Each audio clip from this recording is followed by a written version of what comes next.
비경계합니다. 생겨날도 않고 소멸날도 않고 부모도 아니고 영도 아니고 오는 것도 아니고 가는 것도 아니고 다른 것도 아니고 같은 것도 아닌 영기법을 가르치신 분 완전한 깨달음을 얻으신 부처님들 가운데 가장 훌륭한 설법자인 당신께 경의를 표합니다. 이분의 제1저 중생의 마음이 큰 수레 그 할 차례죠.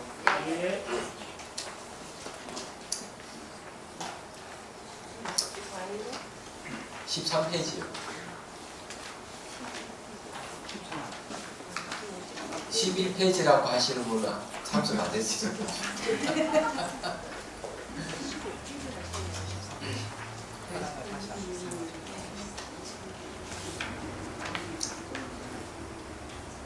자, 여기 이제 중요한 이야기는 중생의 마음이 대성이다 그런 뜻이에요.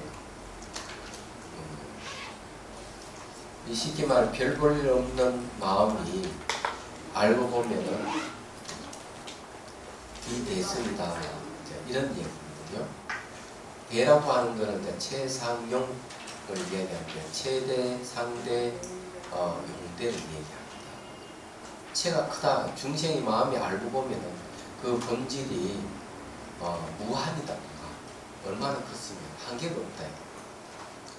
그리고 그 중생의 마음이 별 볼 없는 것 같아도 그 능력이라 그럴까 갖고 있는 그 능력은 무한하다는 게 이 상대예요. 그리고 그 감초적인 잠재적인 그 힘을 쓰게 되면은 많은 사람들에게 이익을 줄 수 있는 그게 이제 용대입니다. 설용자. 그래 알고 보면은 이 중생이라는 게 그런 이 3대를 갖추고 있다 이런 뜻이에요. 말하자면. 그 이 성이라고 하는 것은 잘 알다시피 수레라는 뜻인데 가르침이라는 뜻이죠. 자, 그러면서 이제 그 하나하나 이제 한번 대가 뭔지 성이 뭔지를 알아보도록 하겠습니다. 대성이라는 것은 중생의 마음이다. 이 마음이 세간과 출세간의 모든 것을 다 갖추고 있다. 그러기에 이 마음으로 대성의 뜻을 나타내 보이는 것이다. 자, 여기서 세간과 출세간이라는 말을 쓸 때 세간은 시간 공간의 차원이 있는 거고 출세간은 시간 공간 차원을 넘어선 거죠. 그렇다면 이걸 의식을 가지고 이야기하면은 우리 의식의 시공간이 걸려 있는 게 있고 의식의 시공간을 차원을 넘어설 수도 있다 이런 거예요. 켄 웰버 같은 사람은 이 의식의 크기를 얘기를 합니다. 의식 크기를 이제 얘기를 하면서 그 몸 차원의 의식, 마음 차원에서 말하는 의식, 그다음 영 차원의 의식을 얘기해요. 이 이제 3단을 얘기를 하는데 이 몸 차원이라고 하는 자아 중심, 자기 중심. 그 자기 중심에서 마음 차원이고 우리 중심으로 간대요. 이게 커지잖아요. 우리라는 거. 우리에서 세계 중심으로 가면 3인칭, 1인칭, 2인칭, 3인칭으로 가는 거죠. 그래 의식이 무한일에 확장되는 걸 얘기를 하는 겁니다. 그래 영 차원에 간다는 거예요. 영적 차원에 가면 의식이 커진다는 얘기죠. 자, 여기는 이해를 돕기 위해서 여러분들이 얘기를 하는 거예요. 여기서 이제 마음 차원 또는 우리 중심의 차원은 어떤 것인가 하면 우리 중심의 차원에 딱 오면 우리 민족, 우리 가문, 우리 종교 이런다. 그러면서 거기에 어떤 절대적인 걸 추구한다는 거죠. 절대적인 거. 그 절대적인 추구하기 때문에 이 고정관념이 잘 부서지지 않는다. 이분 이야기는 그런 얘기예요. 그런 것 중에서 이제 이 우리 하는 이 중심에서는 신화적인 것을 진짜라고 굳게 믿는다는 것, 신화적인 것. 그 우리 이제 신화가 어떤 겁니까? 우리는 곰의 자손이라고 하는 거죠. 그런 신화가 있잖아요. 당군 신화. 이런 게 진짜 있다 굳게 믿는다. 그리고 또 말이죠. 네. 하나님이 이 세상을 다 창조했다. 이건 신화적인 거라는 거죠. 이런 거 굳게 믿는다는 거지. 얘기하자면. 그러면 불교에도 없느냐? 불교도 그런 비슷한 유형이 있다. 네. 부처님만 최고다. 부처님은 하나님하고 동격이다. 이런 식으로. 그러면서 죄와 복을 마음대로 다 한다. 저 위에 턱 앉아가지고 말이죠. 예. 그렇게 한다고 시험을 기르고 도포차를 흩날리는 그런 분이 진짜 있다고 믿는 것이죠.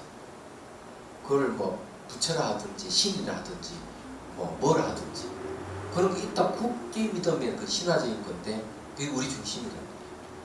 이런 것이 한 번에 깨지는 게 뭔가 하면은 명상 수행을 통해서 이 영적인 힘이 시공간을 탁 그냥 차원을 넘어가 버리면 그건 그런 거 안 믿는다 얘기하죠. 그래서 이제 앞으로의 세계는 어떤가? 종교를 믿는 사람들이 점점 줄어들 것이다. 이때 종교라고 얘기하는 것은 종교 의례를 집행하거나 뭐가 있다고 저 위에 내다보는 뭐가 있다고 굳게 믿는 그런 거라든지 이런 게 없습니다. 그럼 한때 여러분 저게 아폴로 12호입니까?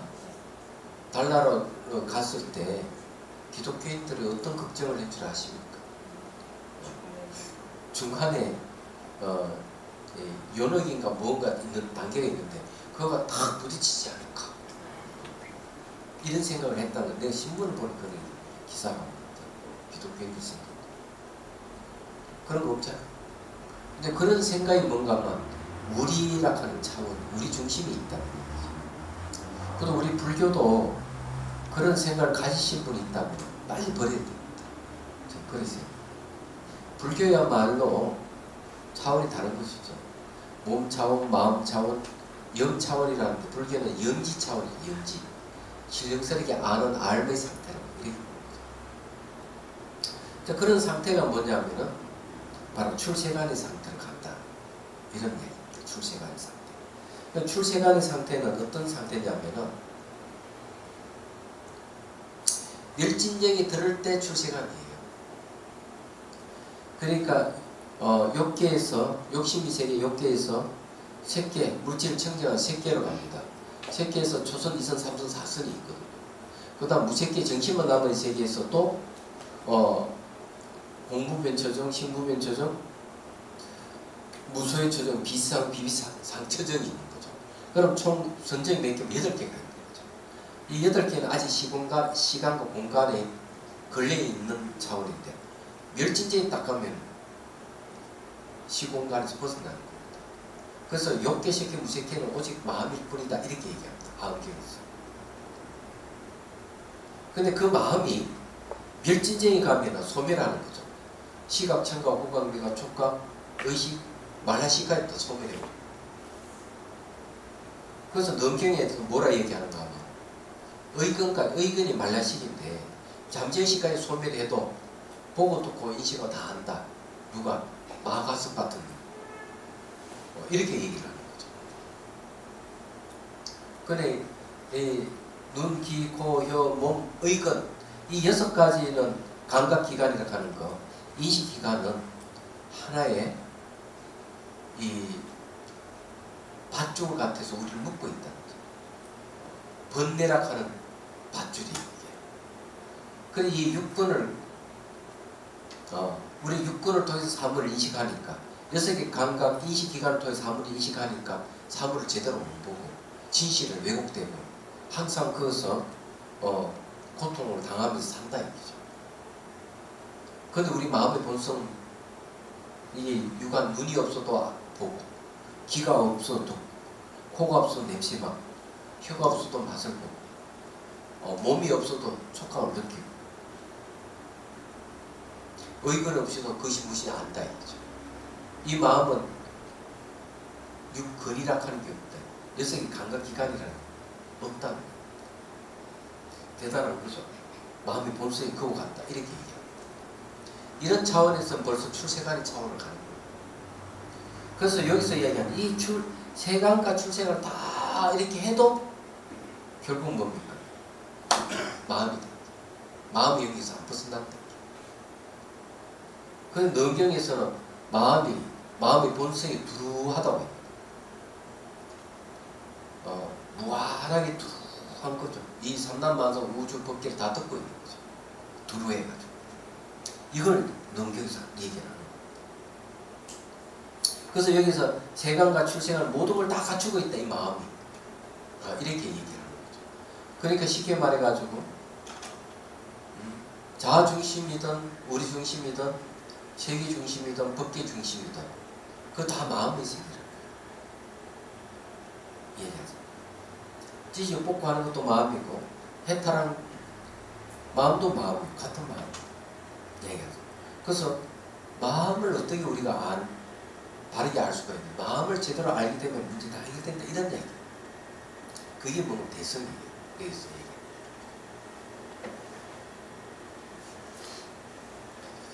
자, 왜냐하면 중생의 마음이 함장하고 있는 진여의 모습으로 대성의 체를 설명할 수 있고, 자, 진여라고 얘기하는 것은 허망하지 않아서 진이고 바뀌지 않아서 여예요.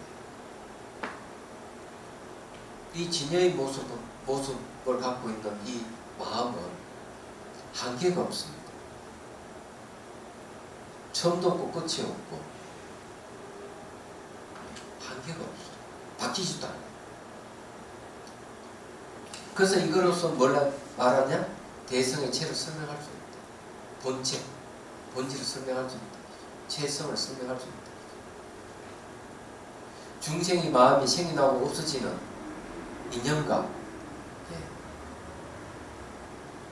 모습으로 대성 그 자체의 상과 용을 설명할 수 있기 때문에. 그럼 여기 뭐가 나왔습니까? 체상용 다 나온 거죠.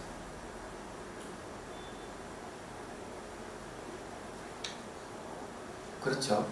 자, 이 중생의 마음 가운데 진여의 모습은 체에 해당하고, 또 중생의 마음의 가운데 생멸하는 모습, 생멸하는 인연의 모습이죠. 인연과 그 모습은 상을 얘기하고, 용을 설명한다. 이렇게 얘기합니다. 그러니까 대성의 대를 아주 설명을 잘한 거죠. 이건 이제 정리 한번 이렇게.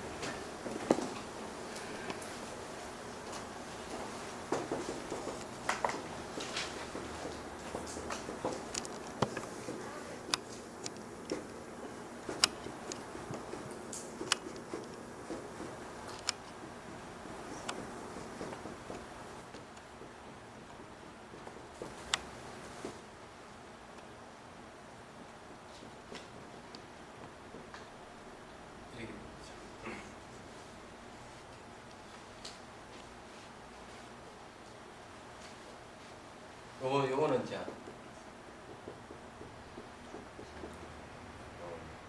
진여를 요거는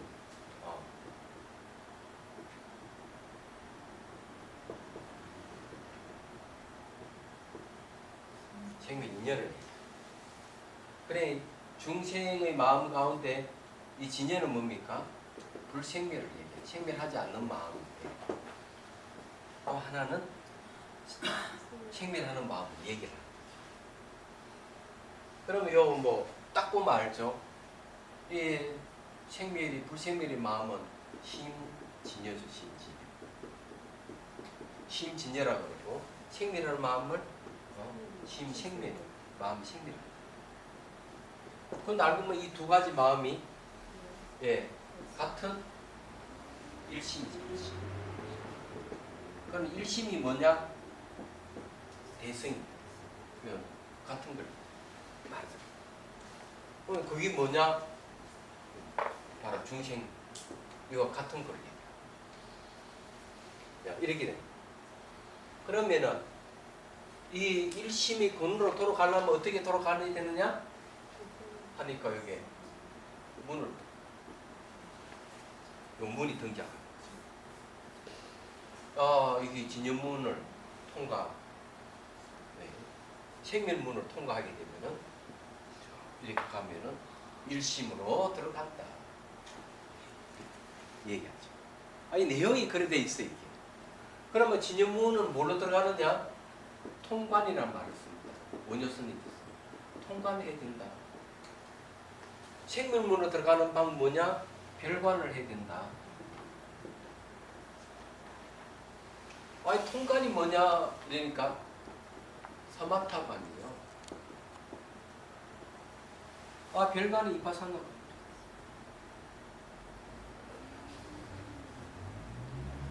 이게 이제 원효스님께서 이렇게 얘기하시고.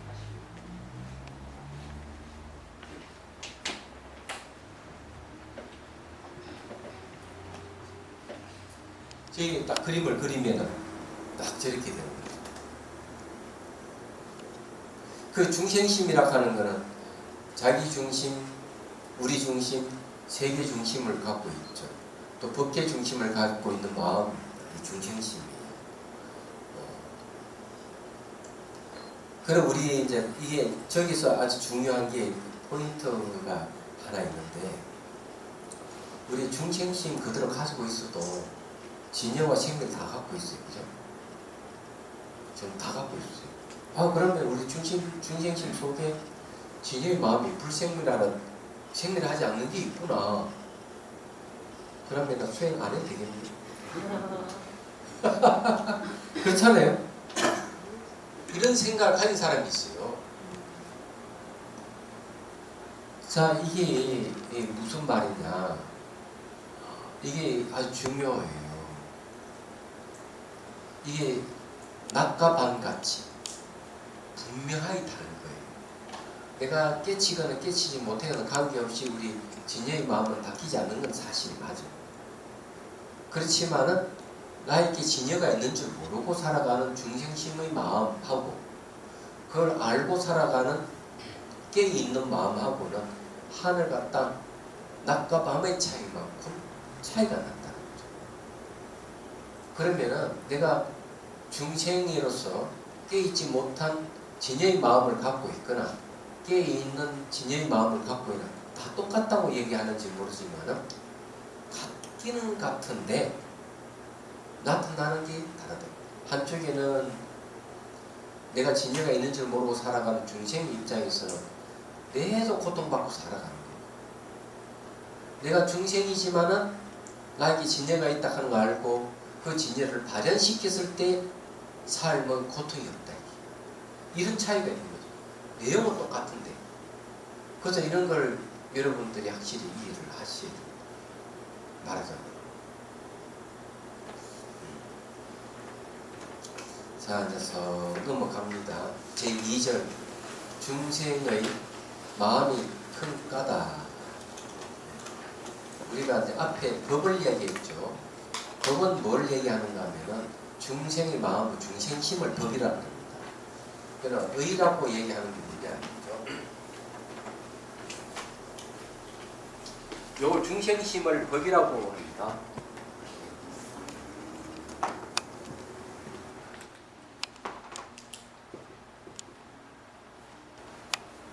그럼 여기에서 이야기하는 의라고 하는 게 뭐냐면은 최상용, 요거는 의라고 얘기해요.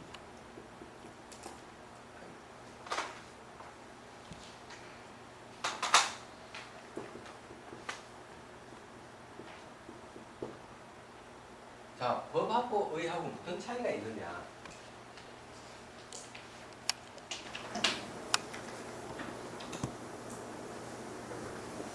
우선 법하고 의를 분명하게 우리가 이해할 필요가 있다.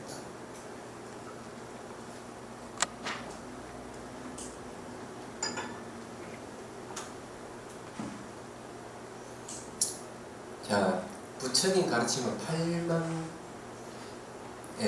8만 법문이 그러죠. 그래서 대장경이 8만 대장경이라고 합니다. 팔만대장경을 법이라고 합니다. 그러면 팔만대장경 안에 있는 내용이 심한 뜻을 갖고 있죠. 그걸 의라고 합니다. 그럼 구분이 되죠. 법과 의는 구분되죠. 사람은 법입니다. 그죠? 그러면 의가 뭡니까? 사람은 생로병사한다는 게 뜻입니다. 맞죠? 그게 뭔가 하면 법과 의는 그런 식으로 나누는 거예요. 법은 통칭하는 거고, 네. 의학하는 것은 그 통칭하는 그 내용의 뜻을 얘기하는 거예요. 전체를 얘기하는 거, 전체는 법이라고 얘기한다면 그 전체 속의 뜻은 우리는 의라고 얘기하죠. 그럼 중생심이라 그러면 법이라고 하죠. 그럼 중생심의 뜻이 뭐냐? 최상용이다. 그건 의를 얘기합니다. 뜻을 얘기합니다. 그럼 우리가 쓰고 있는 마음은 그냥 법이에요. 그래, 법의 뜻이 뭐냐? 그건 최상용이다. 그걸 의라고 얘기하는 거죠. 그래서 이 중생의 마음이 큰 까닭이 뭐냐? 크다고 이렇게 있는데, 경전은 예를 들어가 대성기신론하면 대성기신론은 법입니다. 그러니까 대성기신론 안에 있는 뜻은 의라고 합니다. 그러면 이해가 되죠. 아주 간단해요. 금강경은 법입니다. 금강경 안에 무주상보시를 해라. 이러면 그건 뜻입니다. 모든 현상 허망하니, 모든 현상이 허망하니, 모든 현상이 현상 아닌 걸 보면 열애를 보리라. 이건 뜻에 해당하죠. 금강경은 법에 해당하죠. 이렇게 법과 의를 이렇게 나눌 수 있도록 할 수가 있는 거예요. 그러나 의는 그 어떤 영역에 속하느냐? 이건 앞에 한번 이야기했는데 한 번 더 말씀드릴게요. 눈은 모양과 색깔을 인식하죠. 귀는 소리를 인식하고, 코는 냄새를 인식하고, 혀는 맛을 인식하고, 몸은 감촉을 인식하죠. 그죠? 그런데 눈은 뜻을 인식을 못합니다. 귀도 소리를 인식하지만 뜻을 인식하지 못해. 코는 냄새를 인식하지 뜻을 인식하지 못해. 혀는 맛을 인식하지만 뜻을 인식하지 못해. 피부는 감촉을 인식하지만 뜻을 인식하지 못해. 그러면 뜻을 인식하는 마음은 바로 마음의 영역입니다. 그러면 그것을 인식하는 마음은 뭐냐? 의식이에요. 의식 영역입니다. 시각, 청각, 후각, 미각, 촉각의 영역이 아닙니다. 시각, 청각, 후각, 미각, 촉각이 눈, 귀, 코, 혀, 몸을 통해서 인식하지만 그건 뜻을 인식하는 게 아닙니다. 그렇죠. 그러면 의식이 뜻을 인식한다면 그럼 도대체 뜻이 무엇이냐? 이러면 우리 지금 가만히 들어보면 차 지나가는 소리 들리죠? 차 지나가는 소리는 귀로 들리는데, 그러면 지나가는 차 소리를 뜻을 얘기하라 그러면 어때요? 뜻. 그럼 차 소리 뜻이 뭡니까? 네? 시끄러움은 뜻이 될 수가 없어요. 이때 뜻이라 하는 것은요, 어느 것이 다 통할 수 있어야만 뜻입니다. 네? 자, 소리 들린다. 저 소리 뜻이 뭘까? 다른 것이 통할 수 있는 부분이 뜻입니다. 그래서 무상을 변한다는 거죠. 차 소리를 변한다 하는 게 뜻이에요. 그 다음에 그와 변한다 하고 서로 통하는 게 뭡니까? 예?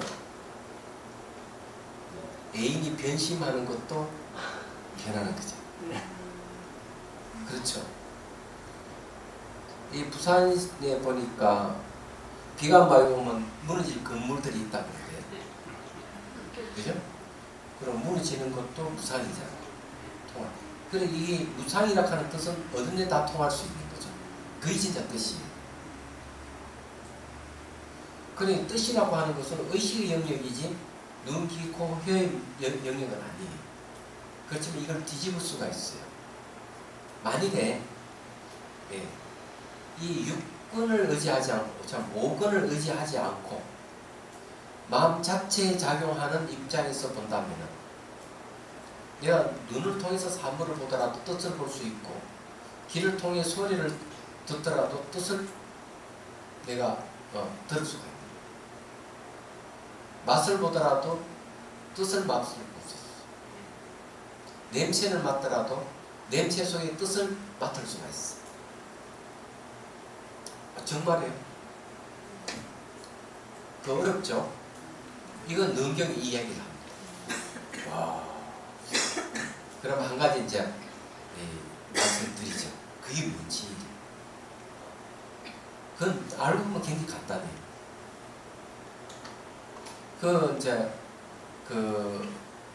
수신결에 보면은 가는 본문을 얘기를 합니다. 이건 원통에 대한 얘기입니다. 능경의 이야기 똑같은 얘기예요. 보조국사께서 제자들에게 무슨 소리가 들리느냐? 예, 새가 지저귀는 소리가 들립니다.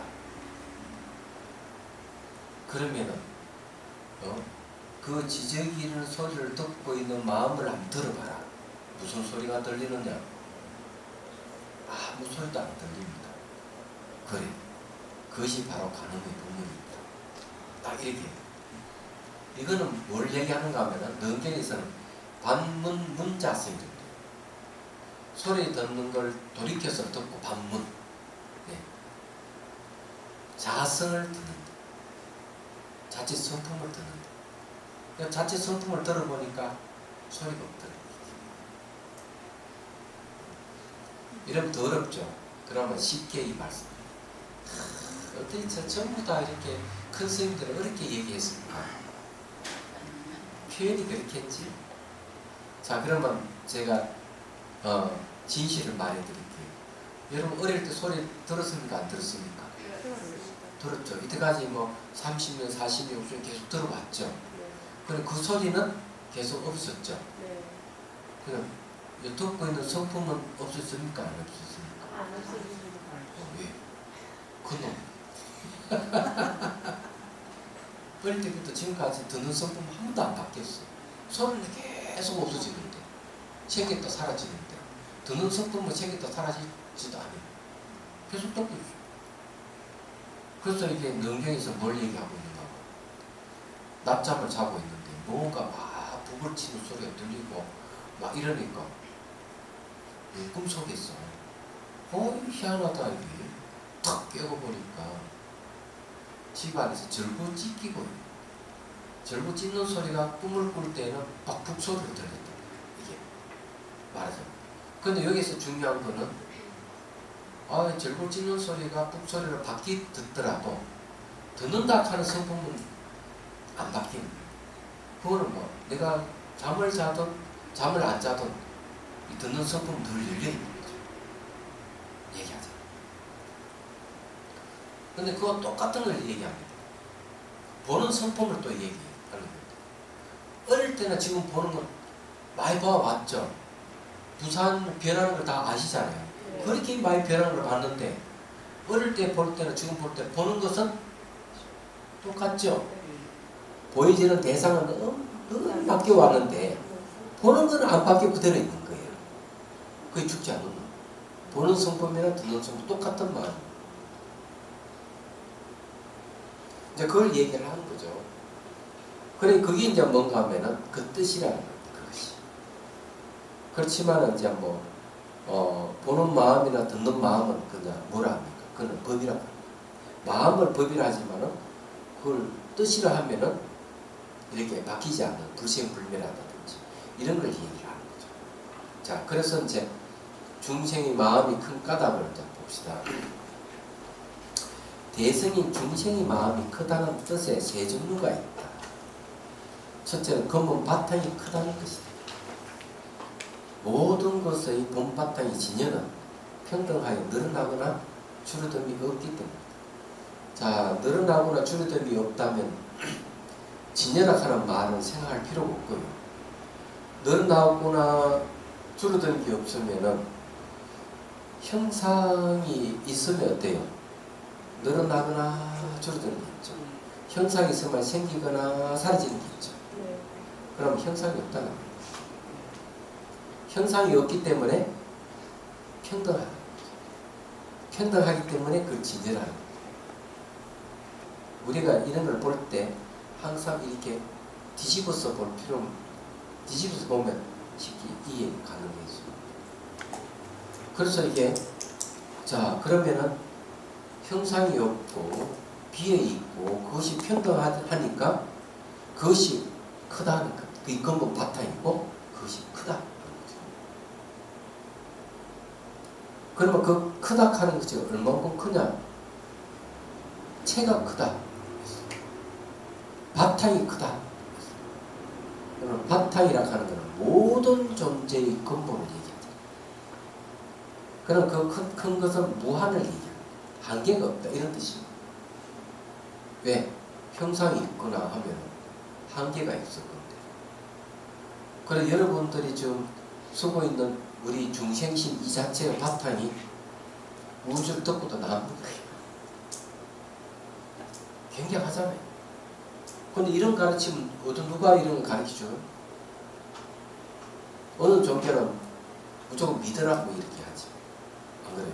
그런데 우리 마음 분바탕이 크다 하면은, 켄 웰브가 말한 대로 하자면, 영의 단계죠. 신령스러운 그의 얘기를 하는 거죠. 벌써 자아 중심이니, 우리 중심이니, 뭐 세계 중심이니, 이런 거 다 벗어나버린 거예요. 얘기하죠. 엄청난 차원을 얘기하는 거죠. 이 세계에 무슨 중생이 있고 부처가 있습니까? 없어요. 중생도 하나의 한계, 부처도 하나의 한계가 있는데 그런 거 없다. 그래서 원효스님께서 유심 안락도에서 그런 얘기합니다. 그 자리는 중생도 없고 부처도 없다.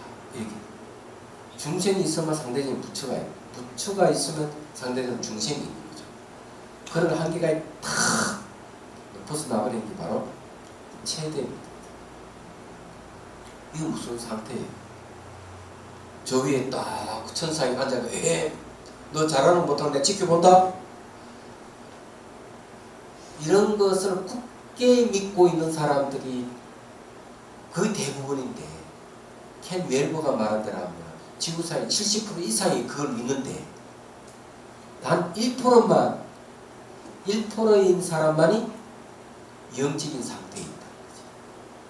켄 웰버는 그렇게 해요. 그래서 이 자리는 부처도 없고 중생도 없는 자리. 그래서 뭐라고 하는가 하면 하엄경에서는 딱 이렇게 얘기합니다. 중생과 부처와 이 마음, 이 세 가지는 차별이 없이 평등하다. 시삼무차별 이런 거. 시삼무차별 이 세 가지는 차별이 없다. 굉장하잖아요. 그래서 제가 이제 말씀드리고 싶은 건 그런 거예요. 불교를 믿는다 그러면서 오로지 불보살에게 기도하는 것이 불교다. 이렇게 생각하는 사람은 나 중심에서 우리 중심까지는 가. 그래서 고착화돼서 더 이상 발전이 없어. 오로지 기도만 하는 사람. 부처의 법이 무엇인지 모르고 기도만 하는 사람. 이런 사람은 매우 낮은 단계에 있는 사람이에요. 그걸 알아야 돼. 기도 좋아하는 사람 나올 건 쉽겠네. 저는 기도를 부정하는 사람은 아니에요. 우리는 이런 진실을 알고 기도를 하잖아요. 그럼 기도 내용이 달라져요. 기도의 내용이 달라지고 그 기도라고 하는 것이 뭘로 바뀌어요? 기원으로 바뀝니다. 오늘 기도하는 싹싹싹 빌고 있는 이 차원에서 제가 부처님 뜻에 따라서 제가 부처님 같이 되어서 중생을 다 구제하겠습니다 하는 마음이 일어난다 얘기하죠. 왜? 부처와 중생이 본래 평등하다고 하는 걸 알아버렸기 때문에. 그래서 밑에서 위를 쳐다보면 싹싹 비는 그런 기도 형태에서 부처님 진리를 알고 제가 중생을 고통받고 있는 중생을 다 구제하겠습니다 하는 기원으로 바뀐다. 그게 진정한 기도 핵심이라고 할 수 있는 거죠. 보리심을 일으키는 거예요. 네, 그러기 위해서는 위원을 깨달음을 하겠습니다. 이게 부처님 진이란 말이에요. 부처님께서 이렇게 턱 선상생에 아래 내다보면서 중생들 싹싹 빌고 있는, 자기한테 빌고 있는 거 보면은 혀를 끌끌차면서 저 중생은 언제 지 본성을 알고 아마 그럴 거야. 정말 돼요. 이거 하나 딱 보면 알 수가 있어요. 그냥 제발 여러분들이 기도하고 목매지 마세요. 기도를 하려고 그러면 진심으로 하고 부처님 법이 무엇인지 모든 이 존재의 근원이 무엇인지를 알고 하라는 거죠. 그러면 기도의 폭이 진폭이 달라진다. 진폭이 얘기하잖아. 되도록 뭐 아들 딸 잘 되게 해달라든가 남편 돈 많이 벌게 해달라든지 이런 정도 수준에서 벗어나는 거지. 얘기하잖아. 그래서 이게 기도라 하는 거는 나 중심과 우리 중심에서 못 벗어나는 거야. 그 상태에 있으면 아직까지 불교에서 봤을 때는 미혹한 상태. 제발 그러지 말자. 둘째는 마음이 갖춘 공덕의 모습이 크다는 것이다. 열애장인 무량한 선 공덕을 갖추고 있기 때문이다. 이런 공덕을 뭐라고 꼭 생각합니까? 어떤 걸 공덕이라고 합니까? 공덕이라는 말은 훌륭한 결과를 가져올 수 있는 정신적인 힘을 공덕이랍니다. 훌륭한 결과를 가져올 수 있는 것. 그건 요즘 말로 하면은 잠재적인 능력이죠. 내가 갖고 있는, 중생들이 갖고 있는 숨겨져 있는 능력이에요. 근데 그 숨겨져 있는 능력이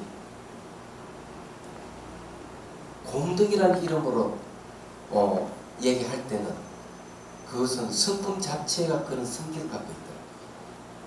그래서 성공덕이라는 말을 씁니다. 성품 자체에 그 공덕이 있다. 무한한 능력 자체가. 자, 이걸 내가 비유를 주자면은 이런 거죠. 자, 평등하고 너른하고 줄어서 명동생은 텅 비어서 아무것도 없죠. 텅 비어. 근데 텅 비어 있는 것이 무한한 능력이라고 생각하면, 한량도 공덕이라고 생각하면 이해하겠습니까? 도대체 텅 비어 있는 게 어떤 공덕이 있는 얘기죠. 자, 텅 비어 있다고 하는 것은 첫 번째 결정되어 있지 않다. 텅 비어 있는 것. 결정되어 있지 않기 때문에 텅 비어 있는 것이 작용을 할 때는 어떻게 작용하는가? 바로 범부가 성인이 될 수 있도록 작용합니다. 결정이 안 돼 있으니까. 텅 비어 있는 것은 중생이 부처가 될 수 있는 결정이 안 돼 있으니까. 텅 비어 있기 때문에, 결정이 안 돼 있기 때문에 악을 선으로 전환시킬 수가 있다. 대단하죠. 생각해보세요. 모든 전환이 가능한 그 속에. 근데 이 텅 비어 있는 놈은 그런 무한한 능력을 갖고 있다 하는 게 언제 드러나느냐 이야. 그럼 잘 몰라요, 사람들이. 가장 잘 나타날 때가 언젠가 시련을 겪을 때 그 능력이 나타납니다. 내가 시련을 당하고 힘들 때 나타나는 거죠. 저 뒤에 저 사진 보면은 저기 보이는 산이 안나푸르나라는 산. 저 때쯤에는 높이가 저 3,000m가 넘습니다. 3,500이라든지 4,000m라고 그 정도 되는 거죠. 쭉 가고 있고. 제가 저 얘기 왜 하느냐면 작년에 안나푸르나 트레킹 명상으로 갔습니다. 그럼 평소에는 별로 수행할 때는 별 알 수가 없어요. 근데 고도가 점점 높아가면은 자기 수행력이 나타나기 시작합니다. 평소에는 잘 몰라요. 내가 이런 게 있느냐 하는 것 잘 몰라요. 거기에 이제 평소에 수행을 제대로 안 한 사람은 어떤 식으로 똑같이 수행을 했는데도 수행이 잘 안 되고 계급도 키우고 이런 사람은 고도가 높아갈수록 힘든 거예요. 몸이 막 문제가 생기기 시작. 힘들어지는 거죠. 그리고 고산병도 오고 이런 거죠. 근데 평소에 수행을 한 사람은 올라가면은 고도 높으면 산소가 희박하고 압력이 약하면서 고산병이 올 수도 있는데 고산병이 오지 않는 거죠. 왜? 마음이 한 대상에 다 집중, 발바닥 감각이 다 집중하고 있고 망상이 안 일어나니까 에너지가 소모가 망상이 일어나면은 그 에너지도 같이 동반되어 있어요.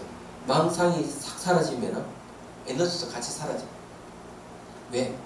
움직인다는 것은 에너지를 얘기합니다. 망상은 생각은 움직이는 겁니다. 감정도 움직이는 거예요. 그래서 감정이 올라오거나 생각이 일어나는 건 뭔가 에너지 소모하고 있다는 거예요. 그러니까 수행을 하면은 대상이 집중하고 있을 때는 마음이 흐트러짐이 없고 망상에는 감정이 오르지 않아. 그럼 에너지 소모가 있습니까? 없습니까? 에너지 소모가 없으면은 몸에 힘이 들잖아. 올라갈수록 더 가벼워지고 괜찮아. 그러면 본인이 수행했는지 아닌지 그때 드러나. 그래서 이게 시련을 겪을 때 자기 수행한 힘이 나오는 거죠. 이게 공덕이에요. 얘기하자. 이 정신적인 공덕을 뭘 얘기하는가 하면 남에게 잘 베푸는 거, 계율을 잘 지키는 거, 내가 인욕을 잘 하는 거, 늘 정진하는 거, 늘 한 대상에 집중해 가는 거, 법문을 듣고 이해를 잘 하는 거, 이런 것 전부 다 공덕이에요. 말하자면. 그 남에게 이렇게 싫은 소리 하지 않고 엄한 행동을 하더라도 자비로 잘 대해주고 말을 함부로 막 하더라도 마음 상하지 않고 그 사람을 그렇게 하는데 잘 이해해주고 이것도 공덕이에요. 그럼 전부 어디서 나오느냐 그런 것이 텅 비어 있는 데서 바다요. 그래서 그걸 공덕이라고 하는 겁니다. 그럼 공덕은 언제 나타나느냐 이거죠. 시련을 만나서 잘 나타난다 하듯이 비유를 들자면 이런 거죠. 향을 이렇게 딱 꽂으면 향경기에 싹 피어오르면서 그 향경기를 계속 유지합니까? 유지를 안 하는 거예요. 자, 향을 피우기 전에도 텅 빈 허공이고 향을 피우면서 올라가면 향경이 사라져도 같은 허공이야. 그 허공이 작용하고 있습니까? 작용을 하지 않으는데 향연기를 만나니까 향연기를 없애는 작용을 하는 거죠. 얘기하자면. 그죠? 자, 이게 이제 비유입니다. 또 허공을 또 진리라고 착각하면 안 돼요.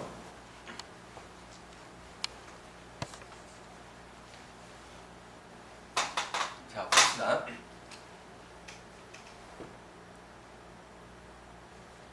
자, 이게 이제 요거는 허공이에요. 자, 허공이 피어오르기 전에도 텅 빈 허공이고 향연기가 피에 쫙 올라가면서 사라져도 허공이에요. 그렇죠? 그러면 이것이 번뇌망상이라고 생각해 보십시오. 번뇌망상이 쫙 올라갈 때 허공같이 텅 비었는 마음을 만나면 번뇌망상이 어떻게 됩니까? 지가 알아서 사라지는 거예요. 자, 허공 자체를 이 허공 자체를 자체를 뭐라 하는가? 체대라고 얘기합니다. 체대. 네. 그런데 향이 올라가면서 이게 소멸해버리죠. 소멸해버리는 것은 뭔가 하면 허공의 능력이에요. 그죠? 호공의 능력이죠. 이걸 뭔가 하면은 호공의 성품, 이런 성공덕이라고.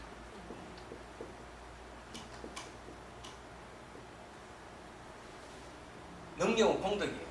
근데 이게 올라가면서 소멸해버리는 건 뭐예요? 호공의 작용을 얘기해요. 이건 뭡니까? 이거는 용대를 해요. 작용은 용대고 능력은 성공덕이니까 이거는 상대라고. 모양 상자가 왜 생깁니까? 관계를 탁 가지면은 모습이 드러난다. 능력이 드러난다 이 말. 그럼 최상용이에요. 저걸 호공을 진여로 바꿔하면 됩니다. 호공은 그냥 비유입니다. 그럼 최상용이라고 하는 말이 아셨죠? 이렇게 입장에 보면은 여러분들은 최상용을 갖춘 대단하신 분이에요. 얘기하자면 부처님과 똑같은 걸 갖추고 있는 거죠. 우리 중생심이 부처님의 마음하고 똑같습니다. 똑같이 최상용을 가지고 있어요. 그럼 수행을 어떻게 해야 됩니까? 마음을 비우는 작업부터 해야 돼요. 안 그래요? 인위적으로 비워지는 게 아니에요. 수행을 할 때 사마타 위파사나 수행을 하는 거예요. 사마타 위파사나 수행을 하면서 마음에 원래 그래 구경가에 이르면 각심초기 신모총상에 처음 일어나는 마음을 딱 알아버리니까 마음 자체는 처음부터 처음 모습이 없더래. 텅빈 그대로다. 처음 모습이 없다 하는 끝모습도 없는 것이죠. 그게 뭡니까? 증가하거나 감소함이 없고 일어나고 사라짐이 없고 평등 그 자체 그대로 최대의 모습을 갖고 있는 거죠. 그렇게 딱 회복하는 게 구경가이에요. 얘기하자면. 그래서 수행을 하게 되면 그걸 이제 회복합니다. 얘기하자면. 우리에게는 그런 또 무한한 능력을 갖고 있는 거죠. 저게 호공이 번뇌를 만나면 호공이 연기를 만나면 싹 없애는 능력이 있듯이 우리 마음의 본바탕이 비어있는데 번뇌가 일어나면 번뇌를 없애는 작용이 일어나요. 이걸 다른 말은 뒤에 가면 법력 흥습이라고 합니다. 그래서 여러분들 보십시오. 번뇌 싫어하잖아요. 생각이 일어나면 막 괴로우면 있는 망상이 안 일어났으면 좋겠다고 막 그런 노래를 부르잖아요. 그거 어디서 나옵니까? 마음의 본성, 진에서 나옵니다. 싫어하는 거죠. 번뇌 망상의 생사는 생겼다 소멸하기 생사는 거예요. 그래서 우리 번뇌 망상에 따라 태어나고 죽고 태어나고 죽고 하니까 생사죠. 그래서 생사를 싫어하고 생길 없는 열반을 좋아한다. 이런 말을 합니다. 그게 왜 그런 말이 나오겠어요? 마음 자체에 봄 같은 마음이 그런 작용을 하기 때문에 그래요. 여러분들이 시련을 당하면 당할수록 고통스러워 할수록 벗어나고자 하는 마음이 더 강력한데 그게 어디서 오느냐? 봄 같은 마음이 있습니다. 이 내용이 그런 내용을 하고 있는 거죠. 이해가 되십니까? 그런 거예요. 그래서 우리 마음은 성품이 이게 한량이 없어요. 엄청난 이게 힘을 갖고 있는 거예요. 이런 것들이 이제 이 환경을 만났을 때 이 작용한다 하는 사실을 알아요. 그래서 상대는 갖추고 있는 걸 용대는 접촉해서 작용이 일어나는 것 이런 것. 그 최상용 최대에서 깨달은 부처님을 법신불이라고 해요. 또 상대에서 나타나는 부처님을 보신불이라고 해요. 용대에서 나타나는 부처님을 화신불이라고 해요. 그 나타난 부처님 누구요? 서가모니 부처님의 화신불이죠. 보신불은 누구요? 노선한 그렇게 얘기해요. 법신불은 비로자나 부처님이라고 해요. 그런 얘기 있습니다. 노선한 부처님, 비로자나 부처님 같은 부처님이죠. 서가모니 또 같은 부처님. 같은 부처님인데 최상용에 따라서 이름을 달리하는 거죠. 그 노사나 부처님도 법신불이라 하기도 합니다. 어쨌든 자, 셋째는 마음의 작용이 크다는 것이다. 세간과 출세간의 모든 좋은 인과를 생성하기 때문이다. 좋은 인과. 원인이 있으면 반드시 결과를 가져오죠. 세간과 출세가 좋은 인간은 뭡니까? 세간에서의 좋은 인간은 내가 수행을 하면서 영적인 성장이 착착 일어나는 걸 얘기하죠. 그리고 최종적으로 출세간의 좋은 성과는 뭡니까? 대자유가 얻는 거예요. 모든 속박에 벗어나는 걸 얘기해요. 그런 게 전부 다 인과의 모습이에요. 그래 이런 인과를 생성하는 게 작용입니다. 이 말은 뭔가 하면은 마음은 튼 게 있지만은 언제든지 인과의 모습으로 띄고 나타난다 이거죠. 그것이 용대다. 중생의 마음을 수레에 비유하는 것은 대성하는 것이 중생의 마음을 비유하는 거예요. 비유하는 것은 모든 부처님께서도 이 마음을 타고서 중생심이라고 하는 마음을 타고서 부처님이 됐기 때문이며 모든 보살들께서도 이 마음을 타고서 열애지에 도달하기 때문입니다. 이 거래 대의를 말했다. 결국 중생심이라고 하는 마음을 타고 어디에 이르는 열애지에 이르는데 열애지에 이르게 되면은 이제 최상용의 확연히 드러나죠. 말하자면. 그래서 중생이 마음을 타고 최대, 상대, 용대가 차례대로 드러나는 거예요. 얘기하자. 그럼 열애지에 이르게 된다. 이런 뜻이. 말 타듯이, 비행기를 타듯이 우리는 마음을 타고 가야 됩니다. 그런데 대성과 상대되는 소승에서는 이런 가르침이 없어요. 이 대성의 가르침은 바로 중생심에 대한 가르침입니다. 그래서 이 말은 최종적으로 얘기하면은 중생도 부처가 될 수가 있다. 왜? 부처의 성품을 가지고 있기 때문에. 그 부처의 성품 불성이 뭡니까? 바로 최상용을 얘기하는 거죠. 다른 건 없습니다. 대단한 거예요. 한마디로 얘기하면은 누구라도 부처님이 될 수가 있다. 그리고 누구라도 부처님 같이 일체 중생을 구제할 수가 있다. 이렇게 그냥 말씀드릴 수가 있습니다. 아마 창조주를 매개하는 종교에서 내가 창조주가 된다 하는 건 용납이 안 될 겁니다. 그걸 비교해서 생각해 보십시오. 믿음의 시작이 믿음에서 끝나는 종교는 그 믿음이 견고하다 하는 것은 마치 그런 걸 신화적인 사실을 절대적으로 믿는 걸 얘기합니다. 신화적인 사실을 믿는 걸 믿음입니다. 불교의 믿음은 그런 믿음이 아니고 지혜에 의해서 믿음이 오는 겁니다. 얘기하죠. 단군 신화같이 이런 신화를 굳게 믿고 있다면은 그는 실증되지 않는 사실 그냥 믿을 뿐이에요. 그래서 믿음의 시작이 믿음을 끝나는 가르침입니다. 불교의 가르침은 그게 아닌데 모든 게 알고 보니까 우리 중생심도 부처님의 마음하고 똑같구나. 똑같은 진여의 마음을 갖고 있구나. 이걸 가르쳐 줍니다. 그럼으로 해서 그렇게 부처의 마음을 다시 회복할 수 있는 사마타와 비파사나의 길을 제시를 합니다. 구체적으로. 뭐 3일 신고니 뭐니 이런 거 다 알지만 이론은 좋지만 구체적인 방법이 없잖아요. 그럼 믿음의 시작, 믿음을 끝나는 종교는 구체적인 방법이 없잖아.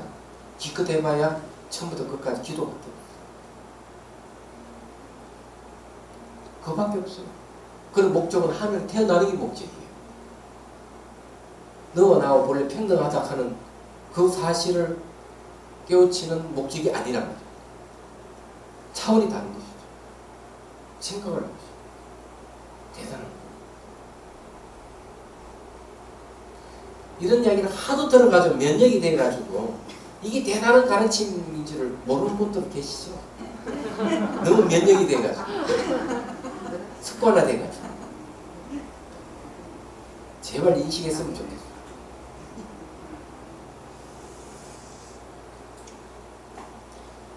물론요, 우리 의식 상태는 그렇게 가더라도 우리 살아가는 현실은 무시할 수는 없죠. 안 그래요? 현실은 무시할 수가 없습니다. 그렇지만 우리는 이런 진실을 현실적으로 잘 이렇게 풀어내는 게 중요해요. 차근차근.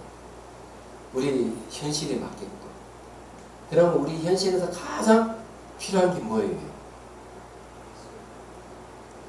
먹고 사는 게 문제겠죠. 그죠? 그러면 잘 먹고 잘 살려고 한다면은 좀 더 크게 보면은 남북 통일하는 게 제일 좋을 거예요. 정말요. 그러면 훨씬 경제 부흥이 일어날 거예요.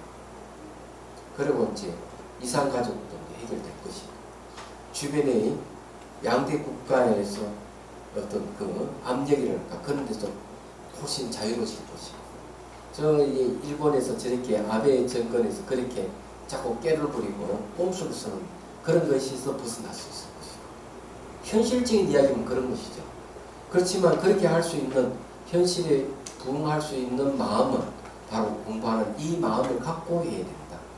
그런 걸 하더라도, 대처를 하더라도, 그래야지 문제 해결을 잘하죠. 왜 결코 우리가 이 현실을 부정하고 이상세계만 이야기하는 건 절대로 아니다.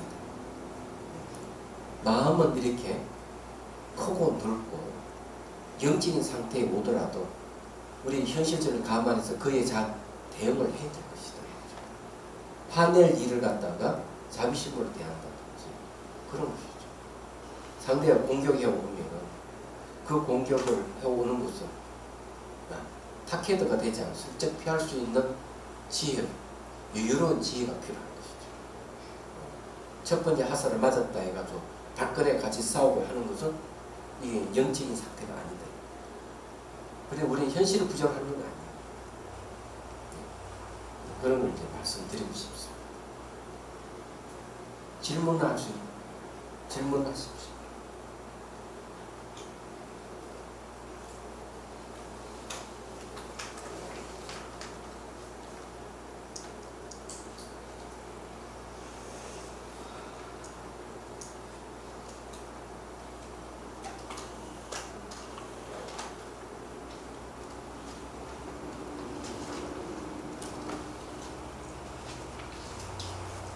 없어요?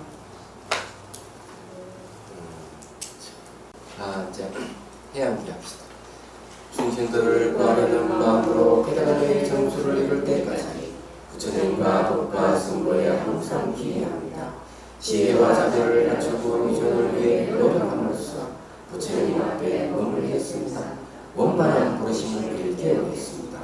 공경과 있는 한 중생이 있는 한 저도 함께 따라옵니다.